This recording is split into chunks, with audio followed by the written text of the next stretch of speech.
So let's start with Scourge. The build that I'll be talking about would be this one. It's our standard corrupt build. Hello. Send you an invite.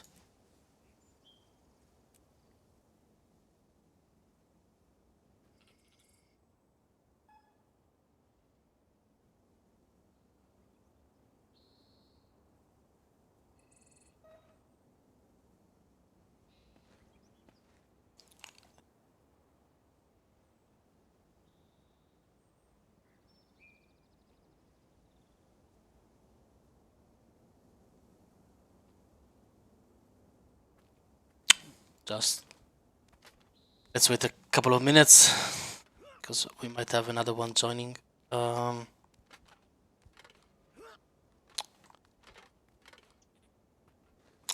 I'm in the edge of the mist. We are near our fortress there.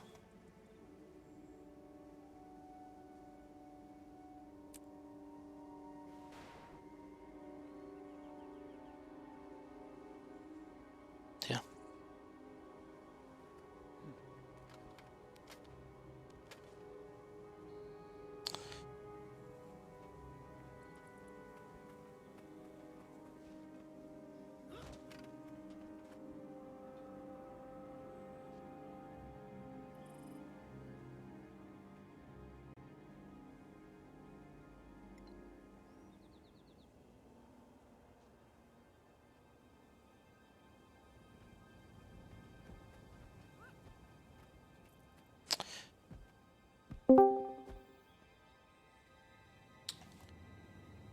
Okay.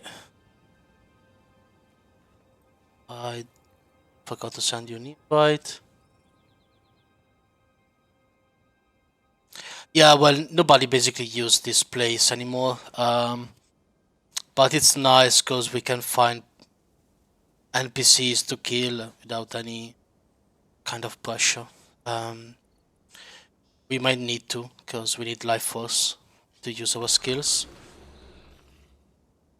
This place is also nice because you have word versus word tooltips, so you can hover and see what the actual skills are rather than the guild hole, basically. Okay, so as I was saying, the build that we are looking at as a start is this one. It's a modified corrupt build. The objective is to corrupt boon. I said it is modified because it's running blood magic as trait line, then curses and scourge. The we are taking blood magic to essentially make use of blood bank, which is your grandmaster trait. That's the thing that whenever you get any healing on yourself, you can buy here. Other important or interesting traits are the last right, which is the last minor trait, which makes your party members not lose any health while downed. That means that if they're not targeted, they're not dying. So it makes it a little bit easier to build them up. The rest are not really interesting at all. It's all basically a little bit of self-sustain using life siphon. In curses, we are getting the Devouring Darkness, which changes your scepter 3 to Devouring Darkness. And other interesting traits here are the Path of Corruption, which makes your shell skill to corrupt the boon. In others are not really amazing as traits. Yeah, we are basically taking this to have an AoE Bunker Habt. And then it's Scourge. Scourge is basically the same in all builds. You have your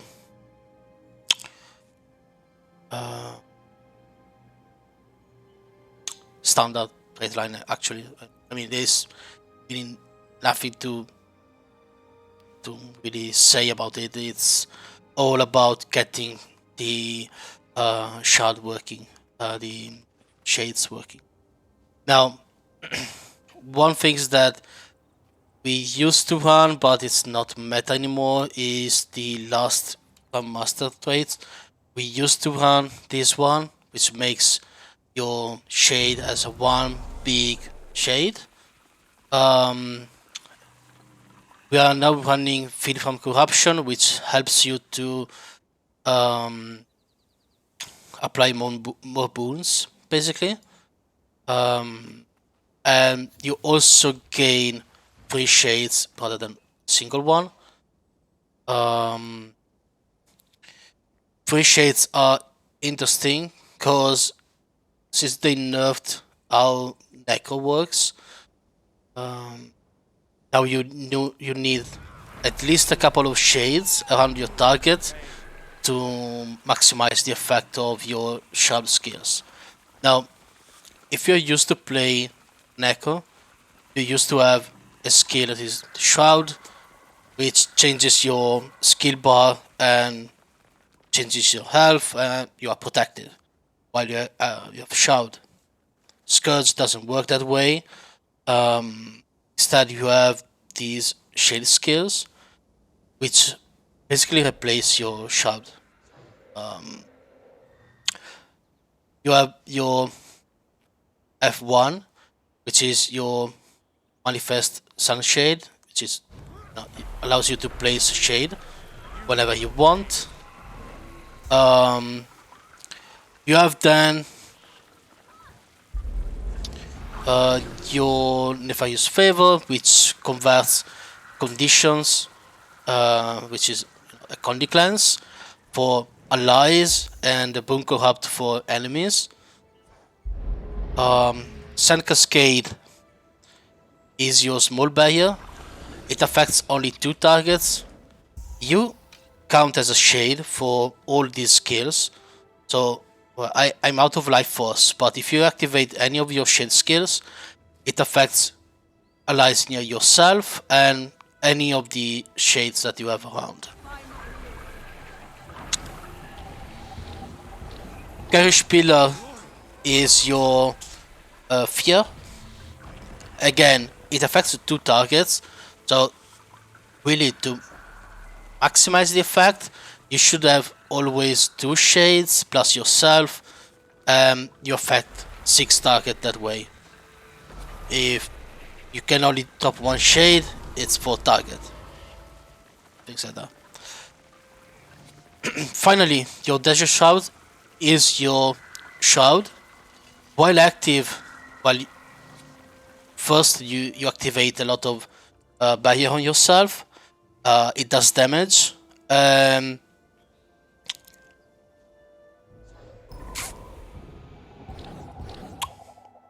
And yeah, and corrupt wounds. All these skills doesn't have any sort of cast time, so you can use all of those while activating the other skills, like weapon skills or wells or things like that. So yeah, to maximize the effect, you should always have your shades up before starting your damage rotation, and then use your other skills while you go through your shade. Now, as weapons, Scourge uses axe, torch as primary weapon, and as a secondary set is scepter and dagger. We added torch recently instead of focus, and and now I will be explaining why. You have two weapon sets. One is pretty much melee range. The other one is more ranged. Your Axe Torch is your melee set. You have your Unholy Fist, which is AoE, Bone Corrupt on yourself. When you activate, it is like a huge black ring that goes out of you. Yeah, that's the effect. Then you have your Wave, which is a cone in front of you that does damage.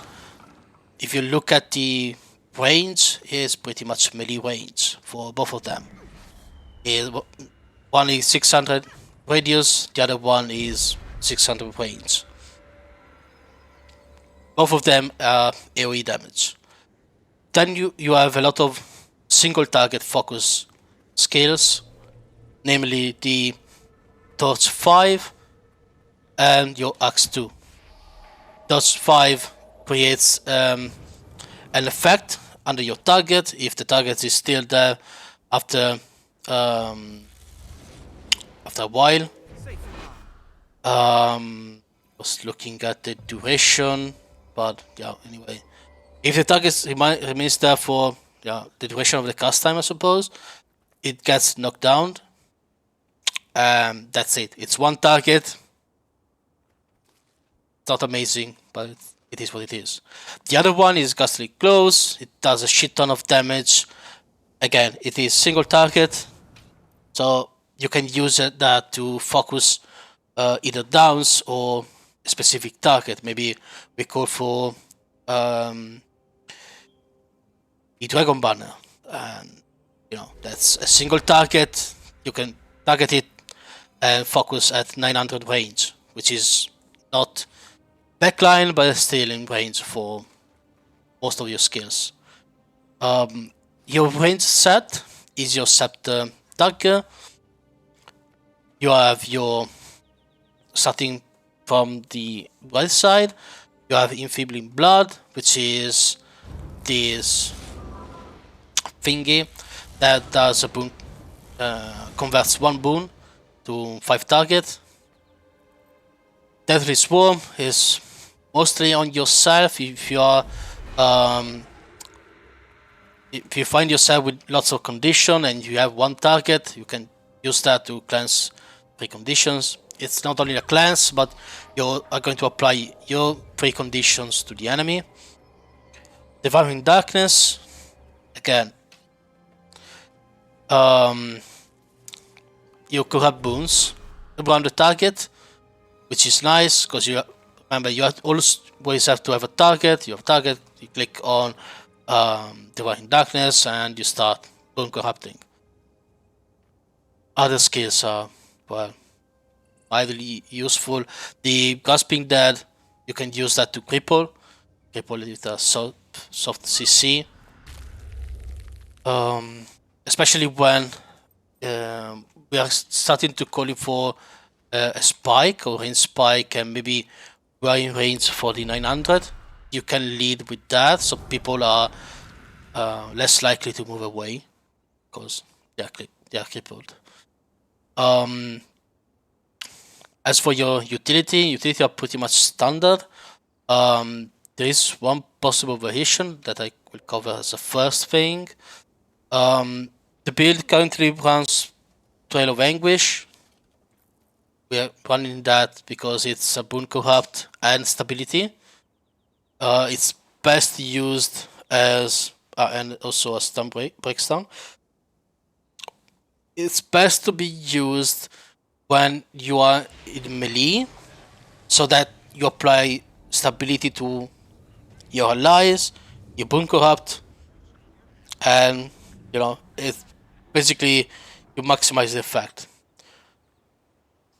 You are never going to use that for the swiftness, and you're never going to use that for, well, you can use that as a stun break, but then you're basically losing utility. Other options are Well of Darkness and Well of Power. Well of Darkness applies blindness and chill to enemies and still does a little bit of damage. Well of Power is a Condi, Cleanse, and Wake Stun and Stability. So it's basically the same as Train of Anguish without the Boon Corrupt. And also it has a nice AoE around. So that's it.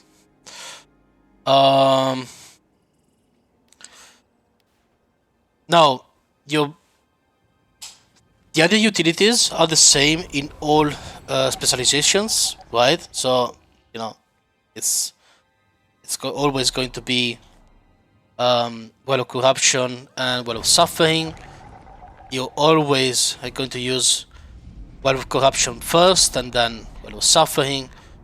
Well of Corruption has slightly longer cooldown, but more importantly, you start Boon Corrupting. You drop your Well of Corruption and you follow it with the Well of Suffering. Now we're going through how to place those skills as we get to the combat part of the training, but it's important to use them when the commander calls for it, or when the commander calls for it. And the commander could be calling especially for wells, or they could be simply say bomb here, and when there is a bomb going on, most likely you have to use your wells. Now, your last utilities, well, your healing skill is Sunflare. It's small barrier to people around you. I say small, but it's still around 2500, which is not bad. They stack, yes, and it recently got nerfed. But yeah, well, in any case, it's also a Boon Corrupt.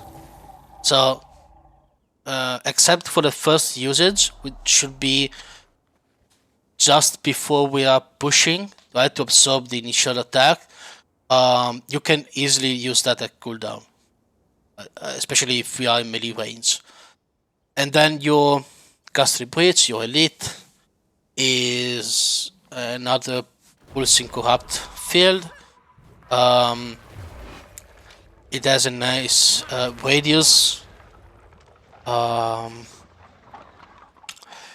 Sometimes commanders call for it. If they don't, use it when you know that the enemies either will have to walk through that, but so maybe we are moving toward a choke, then you leave that behind. You know that the enemies will have to go through the Ghastly Breach, or when they are stuck inside something, like maybe inside a dome, or we are pushing toward a corner maybe, or something like that, so maximize the effectiveness of that skill. Because as same for all your other skills, they stay exactly where you place them. So if you don't place them correctly, they are not gonna do much for you.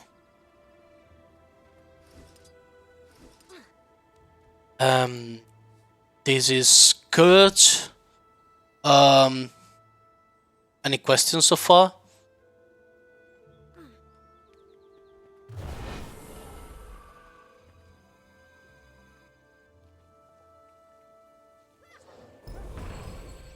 I wasn't muted, right?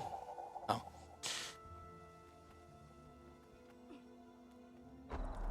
You just explained it so well. Yeah, it looks like it. So let's move out from here. We're going to find something to start talking about the rotation with this thing.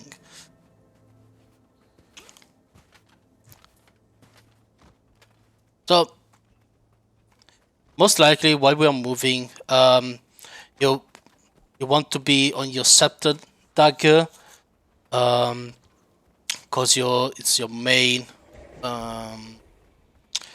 ranged weapon, and all your fight you wanna always start with that because it's easier to transition between ranged weapon and weapon. I think I remember that there is somebody down here. Cool, there's the worm there. I don't think... Yeah, I'm pretty sure that I will get a lot of questions with the other specs, but as I play Scourge, I saw that as, you know, the foundation of all the others.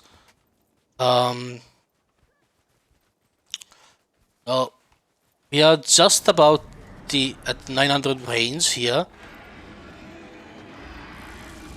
We have to stay close together while we get... well, I'm going to get some life force.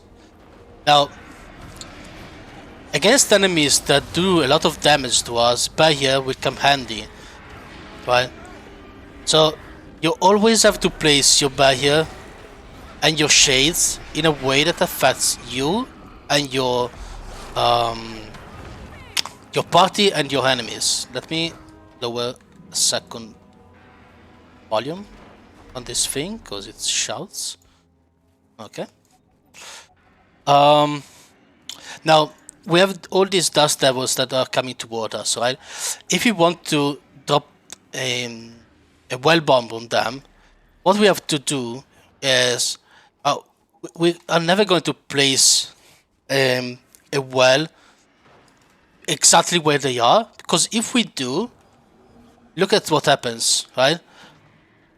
Some of them will take damage, but most of them are already out before the well even finish, right? So what we want to do is actually start placing damage at the start of the group, so that most of them will take damage, right? Yes, I chose this boss for this exact reason. And I'm also having a little bit of trouble getting my life force back. So same goes for your shades, right? If you place your shade in the middle of the group, by the time the cast time finishes and you start activating your skills, the group will be already out. So you always want to place your skills where they are going and not where they are, unless they stop, like there, right? Now let's disengage from this because we're never gonna kill it. So again, it is important to place your shades accordingly, and remember that some of your shade skills affect also your party. Most likely, you know, you are going to affect 2 members all the time because they will be close to you. But you know, sometimes it's beneficial to have 1 shade on your party and 2 shades on the enemies, if you can spare the shades, that is. And that allows you to activate your Sun Cascade, which is F3. 1, 2, 3, 4, 5. Yeah. So now let's try again with the... I need a little bit of life force first, but I'm gonna get...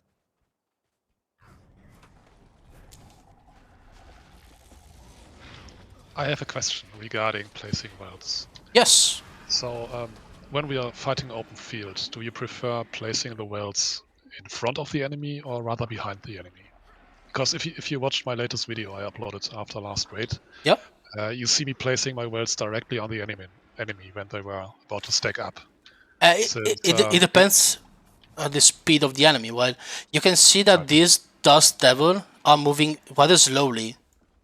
Yet, if you place the wells inside them, some of them will take damage, so it's not completely wasted, but most of them will not take any damage. If you place it near the head of the pack, all of them will take damage. That's almost guaranteed. So I always try to pick at the start, especially for the Well of Corruption, but because you want to corrupt the Firebrands, the commander, and the commander is, in our case, that Dust Devil, because that's at the forefront of the squad. So for your Well of Corruption, you absolutely want to place it at the start. Your Well of Suffering, you can use your Judgment. Okay.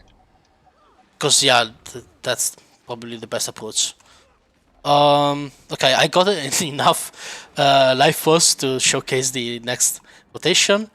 Now we're going to push. No, I need to get out of combat, otherwise I don't have enough stability to do that. Because these guys, see. Okay. So again, you want to have at least 2 shades on the enemy. And then we're going to start the standard rotation as we are basically mimicking a push toward that giant champion over there. So we can start with dropping 1 shade on us, dropping the small bear here. As we move, we are pushing in, we are dropping our Sand Flare. You start with corrupting with your Scepter, 5, 4, if you have any condition yourself, otherwise it doesn't matter. Then 3, 2, which supplies cripple. At this point, you already have a couple of shades out. You activate your Shroud and start using your wells and reposition your shades in a way to maximize the effect on the enemies. In the meanwhile, you keep activating your Shroud skills because they are not on any sort of cast time. So basically, you keep using that. As we are getting closer to the enemy, you switch on your secondary weapons set. Basically, what you're doing is 4 and 3 before you're getting CC'd by these things. At that point, you have to start looking for downs and focus target with the axe number 2. And rinse and repeat. Notice that I didn't use the Castle Breach because some commanders calls for it, others don't. So, sometimes it's best to leave it out. Obviously, if you are going to bomb, and again, always use your judgment on that. If you see that there is a nice cluster and they are CC'd. Our commander usually calls for, okay, we have 4 commanders and all commanders calls for different things. I usually don't call for breach.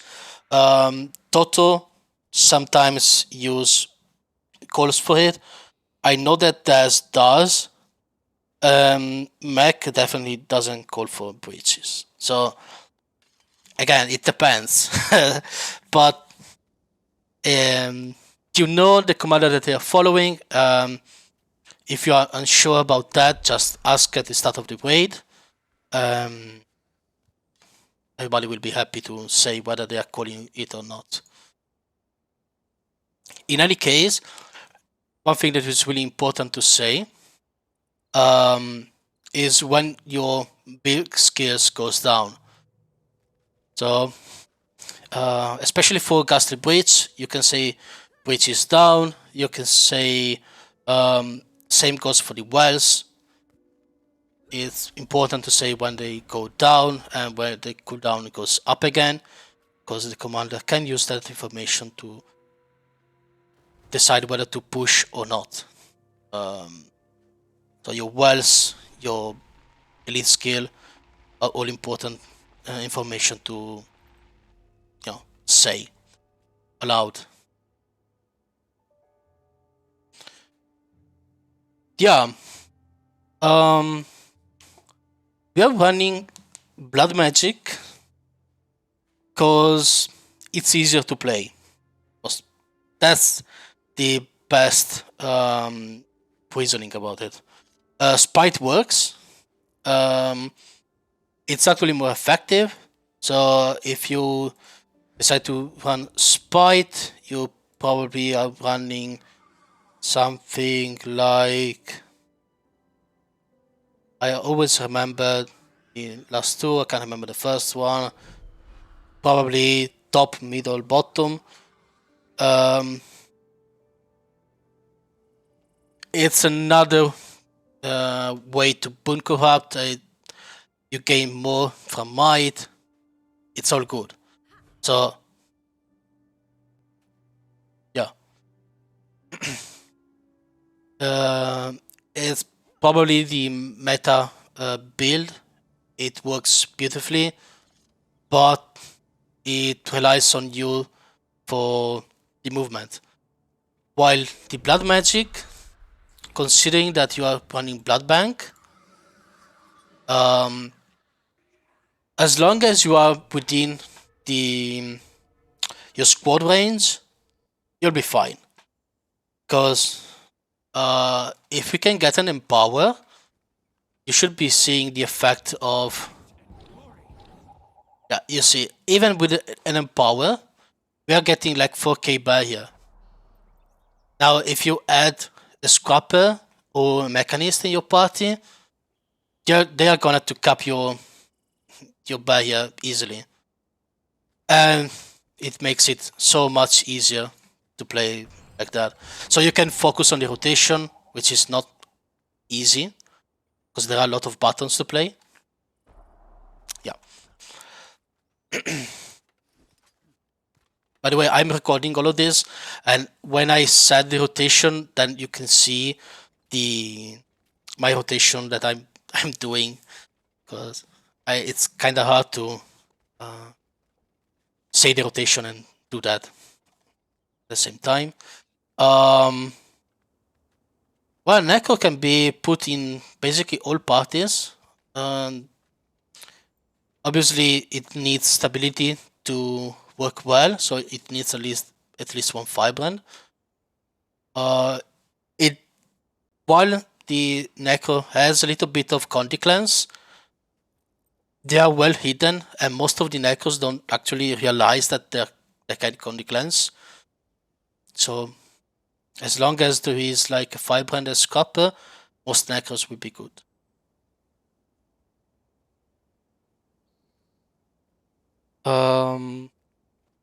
Yeah.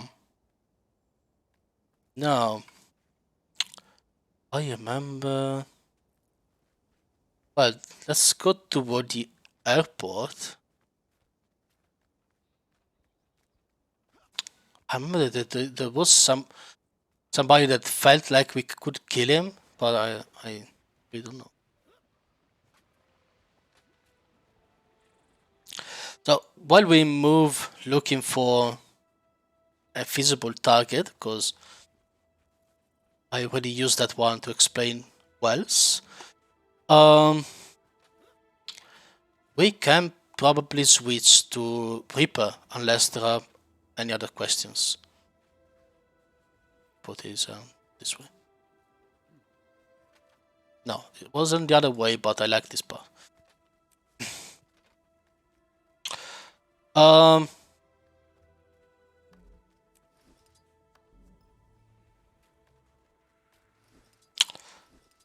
So Reaper build, copy template. This is my Reaper build. Gear wise is basically the same. The only thing that changes are the weapons. And the weapons are the same as the Harbinger. So if you have the Harbinger's build weapon set, you should be good with that.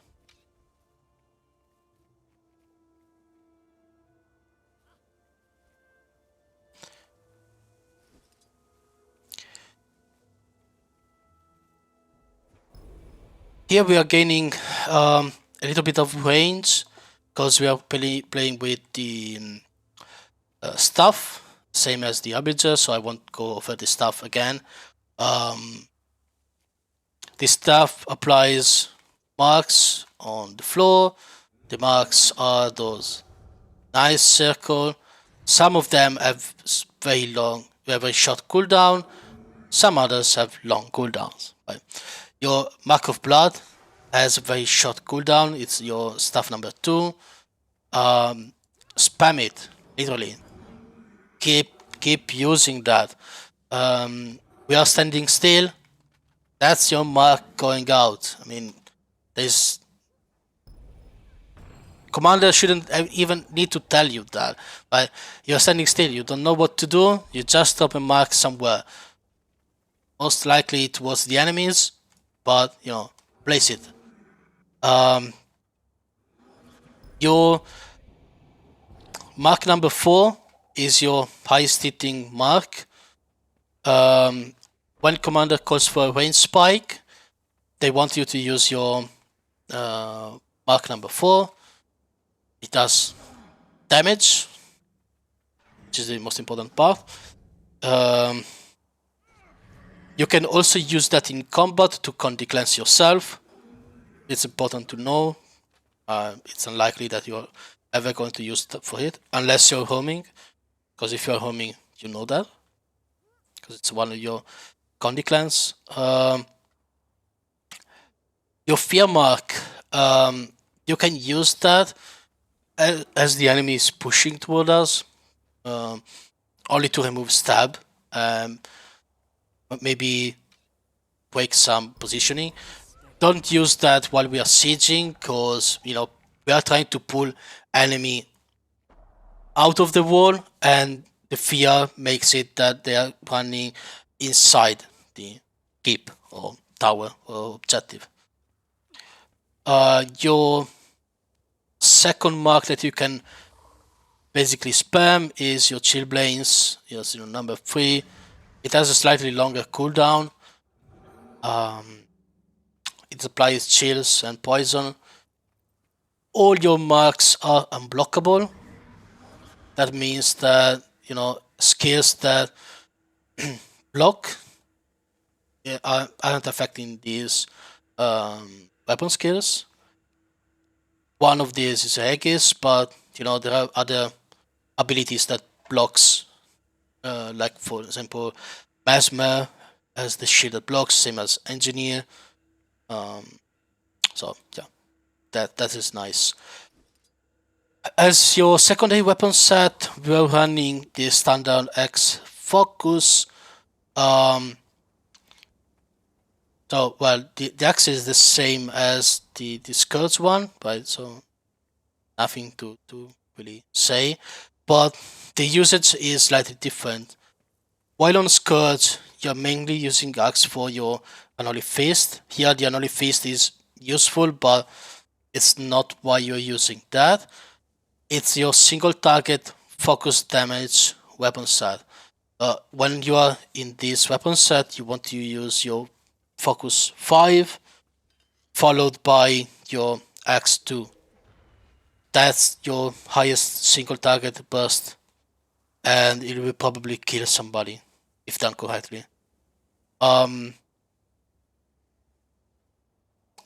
than that,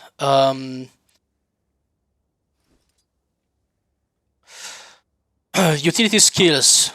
Well of Corruption, Well of Suffering, same thing as your Scourge, doesn't change.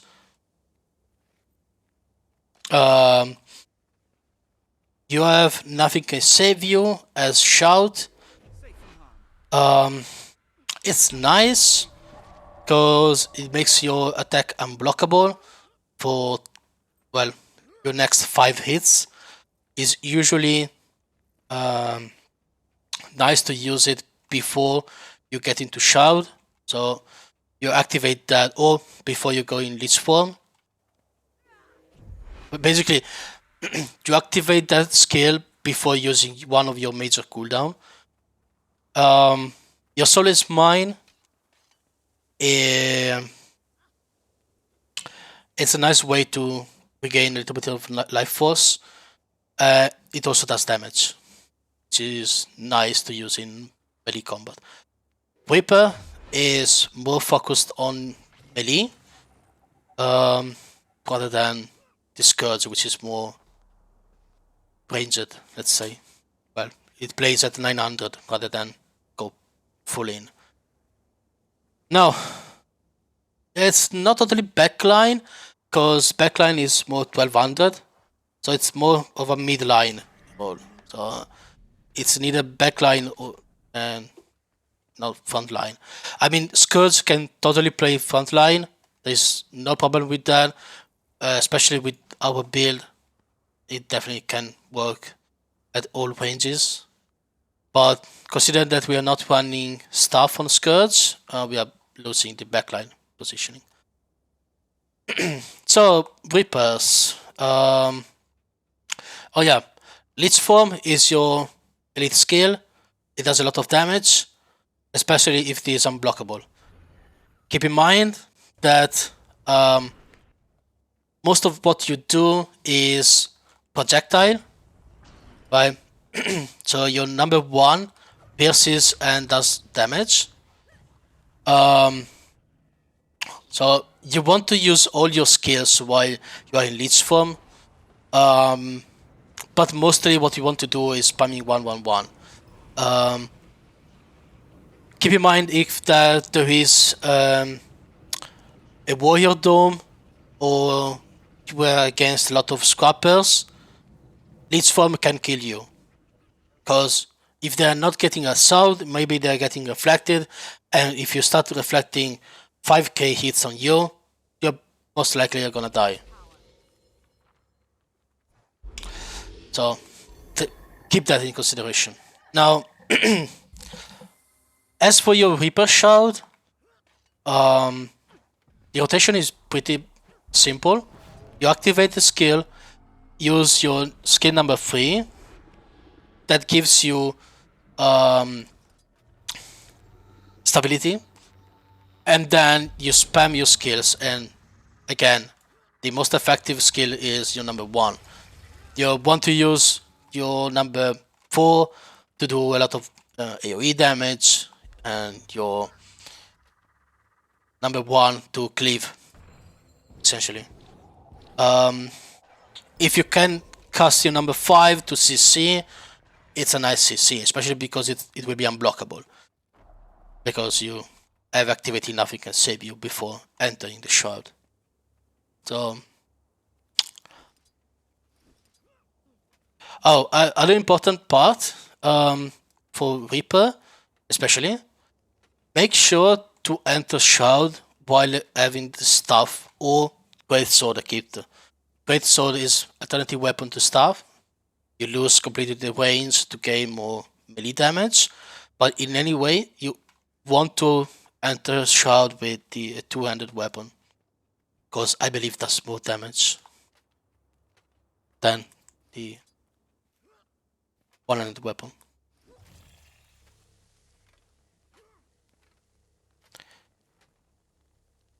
So we can get a little bit of life force against this veteran. To get life force on this build, you want to use your marks, which is another reason why you are using the marks in the first place.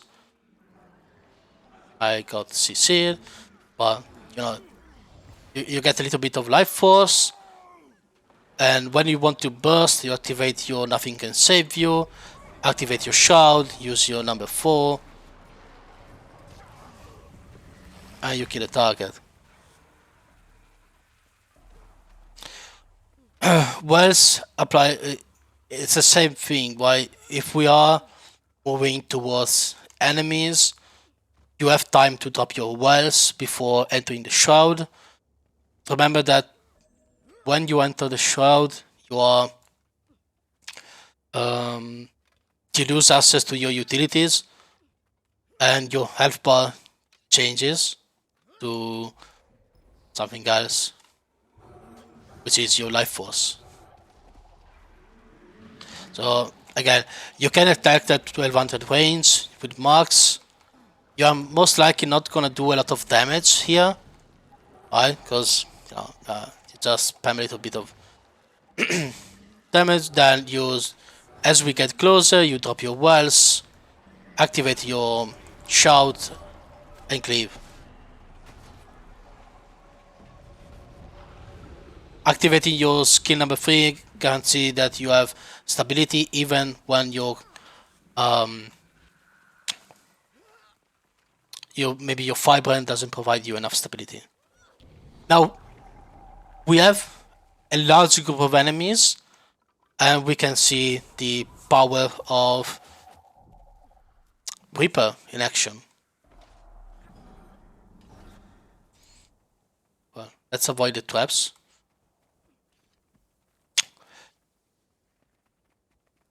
We're going to start with the marks again. Right. Now the enemies will immediately go toward us, which is nice because we are mostly melee. So we can deal with that, right? Now as we get more enemies on us, we activate our shout and we start doing damage, right?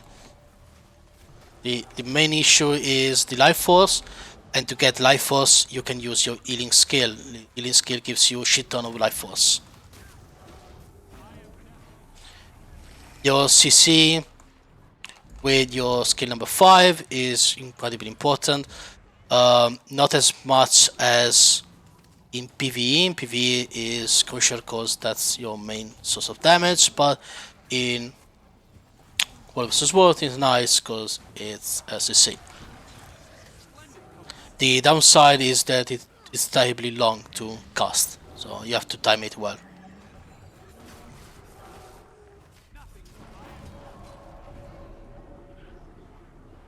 Cool. Now let's not kill everybody, because we might need some of those for the Harbinger, or to answer questions.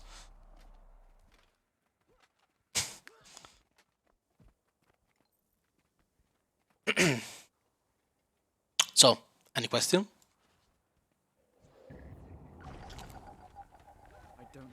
Not yet. Cool.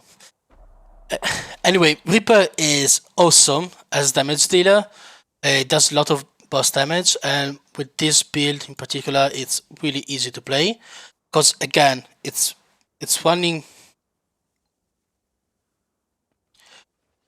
No, absolutely not. You can get access to the rest by looking at the video anyway.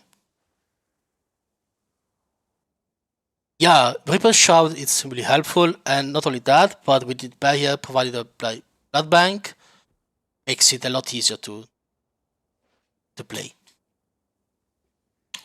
I haven't gone through all the traits for Reaper, but the most important one that you might want to know about is that we are running Soul Reaping for Depth Perception. It increases your critical chance by 33%, which means that with our build, we are always critting. We have 100% crit chance while in Shroud. So yeah, that's your the most important trait in Reaper. Now for the new stuff, the Harbinger. Now you see, there is a lot of synergy. Oh yeah, the build first. Copy. This is the build that I'm running. Elixir, I think it's the correct one.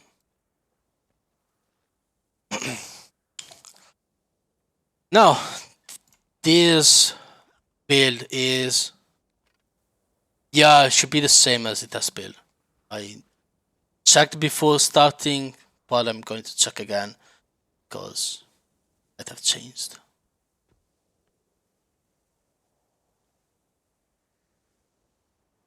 Yeah.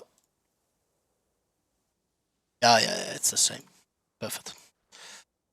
Okay, so threat line, blood magic. Blood magic we already saw that it basically makes the build easier to play. In this case, it's helpful because Harbinger has the side effect of losing maximum health while playing. So the extra bear here compensate for that. Soul Reaping. Soul Reaping is standard Soul Reaping. We have unblockable marks.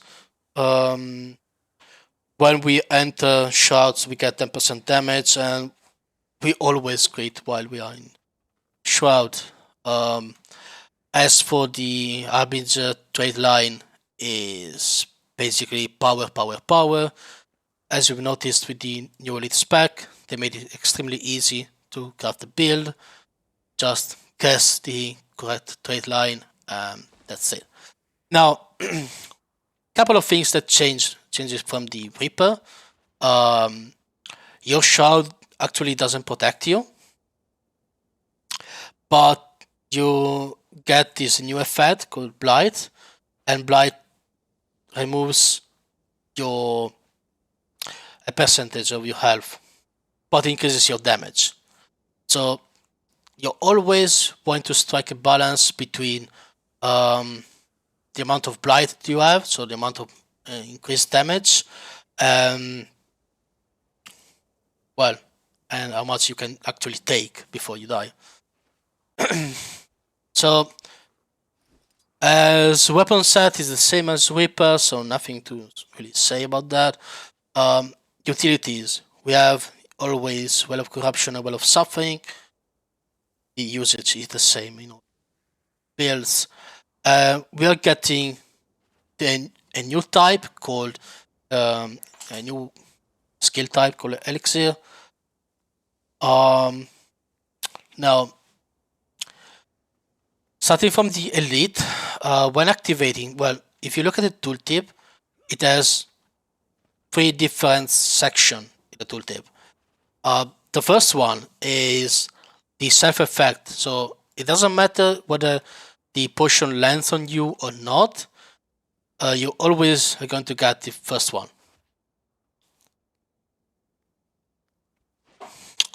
I'll get to that later, but it depends.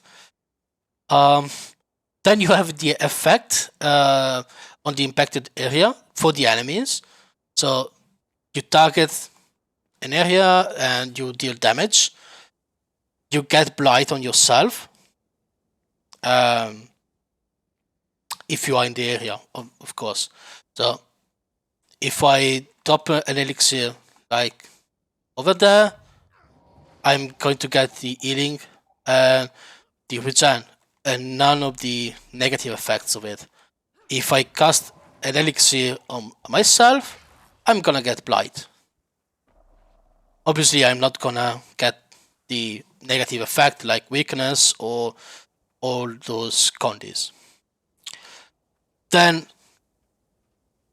if you are above a threshold, which for your utility and healing skill are 5, for the elite is 10, you double the damage and condi duration. Basically, you want to use your Elixir of Ambition, which is your elite skill, when you are over 10 Blight. It's extremely easy to get because you can simply cast on yourself the Elixir of Risk, which gives you 10 Blight, or your healing skill, which again is 10 Blight, and then use the other ones. They do a lot of damage. You can hit as far as 7k with your elixir, so you know it's a nice burst skill to use, but it needs to be used when over the Blight threshold.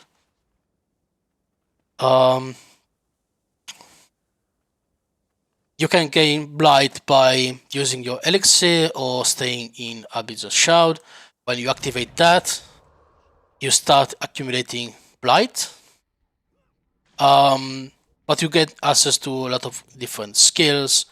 Again, not unsurprisingly, you're most likely going to use 111, but your skill number 5 and skill number 4 are CCs. The number 4 is a daze, number 5 is something similar to G-Well. Keep in mind that there's a long cast time, so you have to predict what the enemy are going to be effective.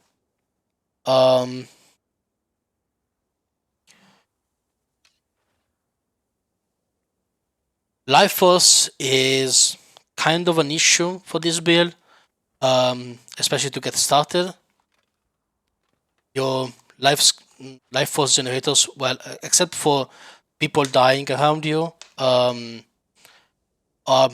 mainly your marks, while at range and when close up, while your X number 2 is a great source of life force.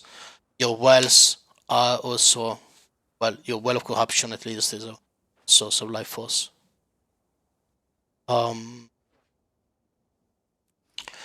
The Arbiter Shroud grants you a lot of mobility. With your number 4, you can target a location and jump there. Your number 3 is also leap away. So, I mean, you have ways to move into the battlefield. It's not, well, it has mostly the same ability as the Reaper actually, so it's a little bit better, not much better. When you are in Shroud, you also gain the effect of this cascading corruption. Nice thing about that, it does damage and cripples. So as long as you use your Shroud while in melee range, you are doing extra damage and apply cripple around you, which should make it easier to stick to the targets and get them into CC.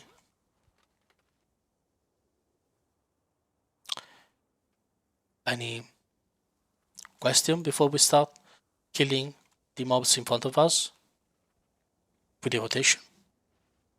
No questions. Cool. So again, I need a little bit of life force. So let's start getting some.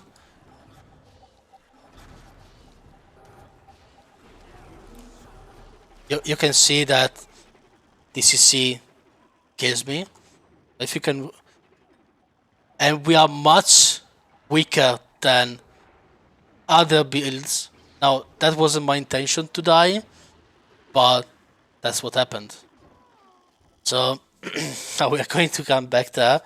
But you know, one of the things that this build, unlike the others, suffers is that it doesn't have any sort of self-sustain except for the healing skill that every build has. But it has no shroud, no barrier. So it's really the most fragile of the Necro builds. But at least I got some life force, so at least that's good, I suppose. Yeah, as Sasha said, it's fully squad dependent. So to reply to the question before, it's better to have different Necro builds. It's usually nice to have at least a couple of scourges that corrupts boons.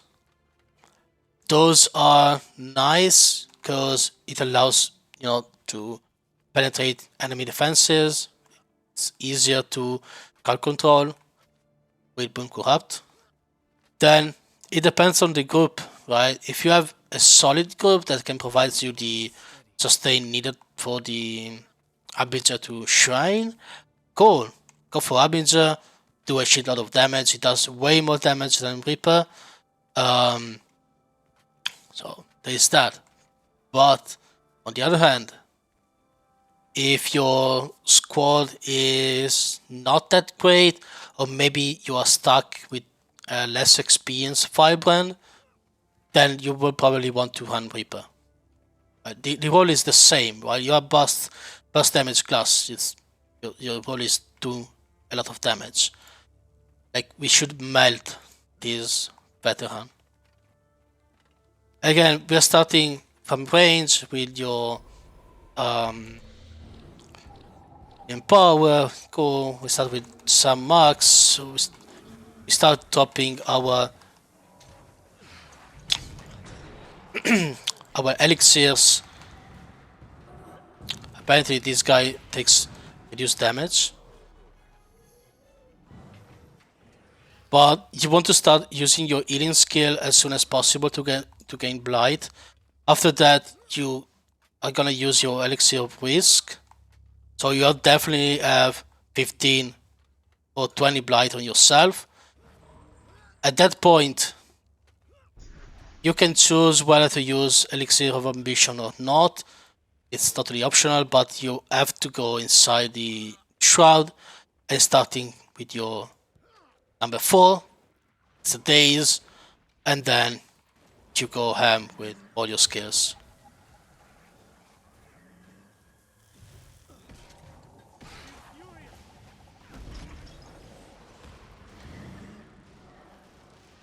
Like right there, the Voracious Arc, which is your skill number 4, it did to this veteran 18k.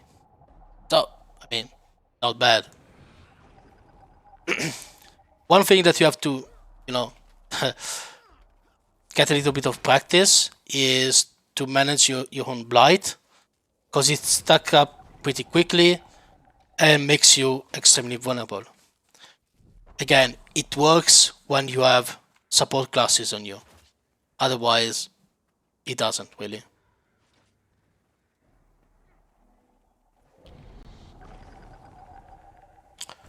Like this 10 stack of bleeding that I have on myself, although they only do 400, really scares me, for example. And that's one stack. Now, well, the captain is dead, so that's kind of sad.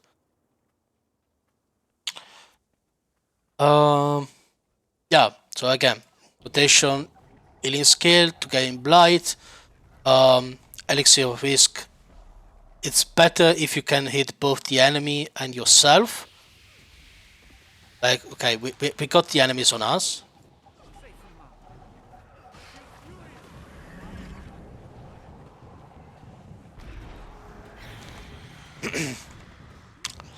Especially with the Harbinger, the 111 is a single target skill that does a lot of damage. You really need to be able to target people and focus them down. So that's part of what you want to do. You should basically never go into Shroud without Blight, because you want to maximize the damage that you gain in Shroud. I always want to enter Shroud with some Blight.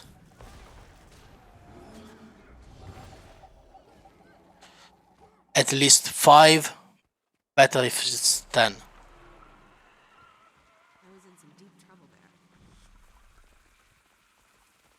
Let ink pass, because those can kill us by simply watching us. Cool. So that's my rotation for the Harbinger. The Harbinger has a lot of potential in damage. It's also really risky to play because of the blight, basically. Any question?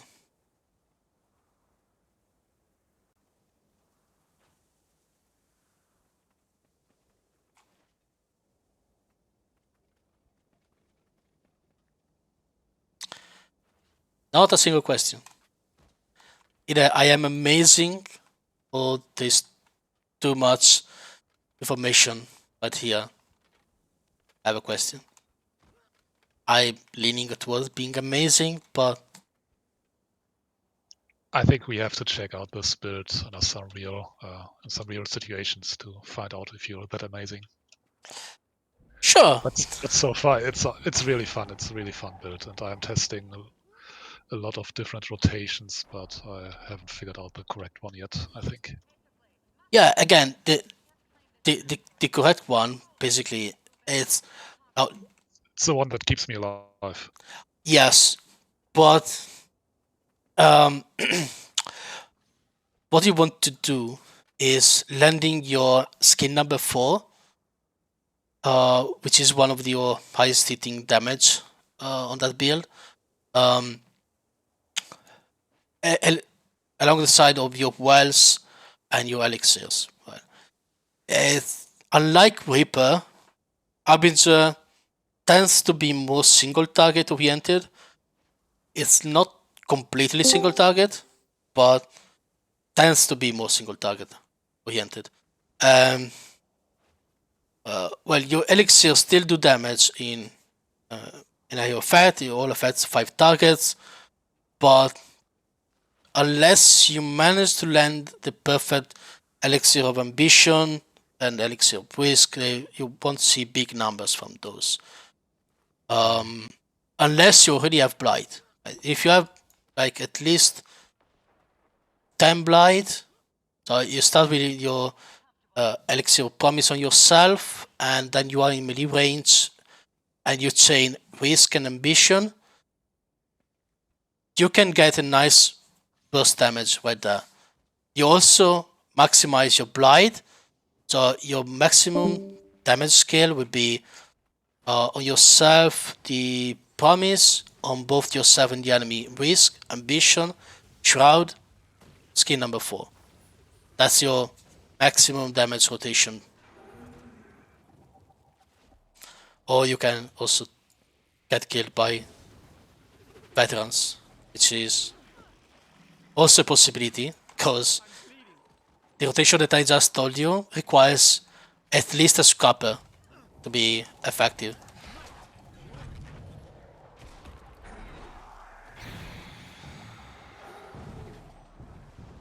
Because if you get stuck into a CC, you're dead. There is no way you can get out. Which is also the side effect of Harbinger as a spec. In fact, even in as a roamer, because I played a lot of Harbinger roaming, it's fun.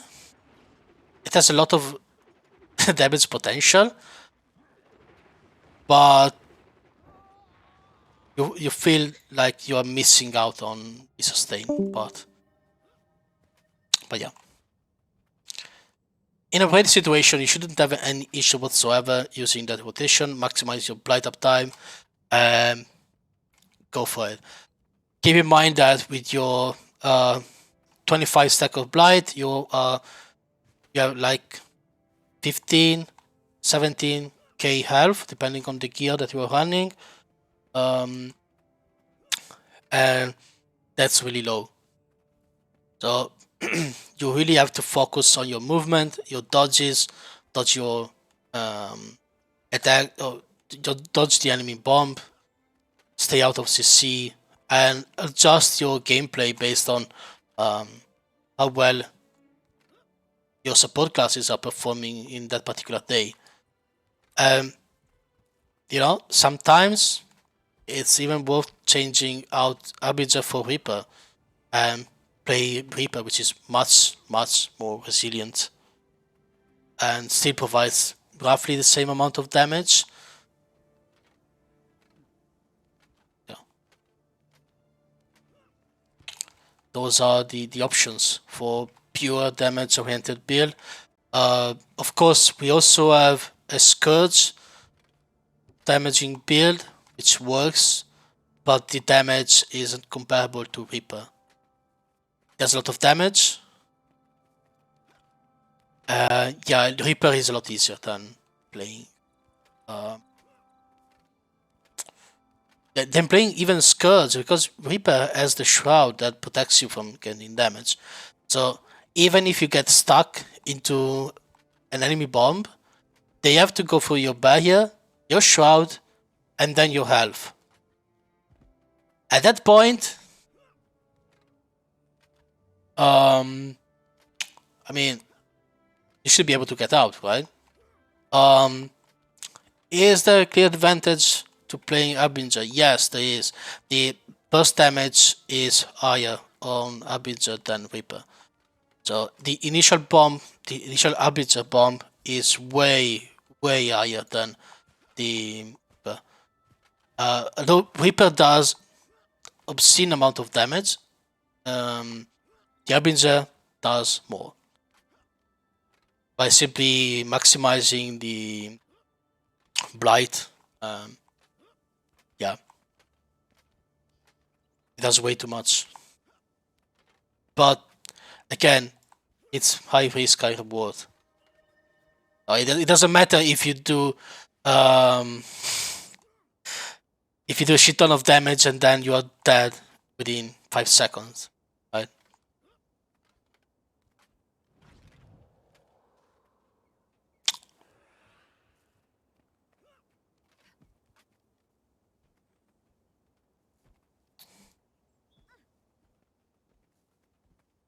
So, any other question?